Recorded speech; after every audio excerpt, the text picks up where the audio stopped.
മോനെ നീ എഴുന്നേക്കാതെ കാര്യമൊന്നും നടക്കത്തില്ലെന്ന്.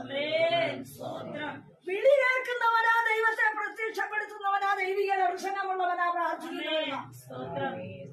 പക്ഷെ നീ എഴുന്നേക്കാതെ കാര്യമൊന്നും നടക്കത്തില്ല. എവിടെ എഴുന്നേക്കണം? ദൈവത്തിന്റെ ആജ്ഞ കേൾക്കുന്നവനായി എഴുന്നേക്കണം.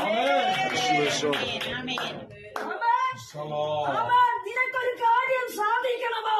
ദൈവത്തിന്റെ വാക്കിനെ വിശ്വസിച്ച്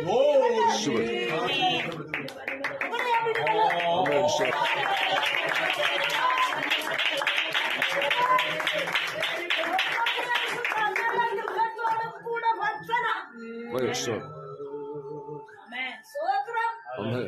പക്ഷേ അവൻ ദൈവത്തെ ഭയമുള്ളവനെങ്കിലും ദർശനം കണ്ടപ്പോ ദൈവം പറഞ്ഞു നീ എന്ത് ചെയ്യണം?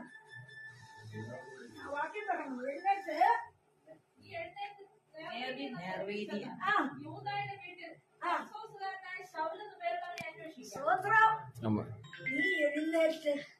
എഴുന്നേറ്റാൻ നിന്റെ ജീവിതത്തിൽ നീ ദൈവത്തിന് വേണ്ടി എഴുന്നേറ്റാൻ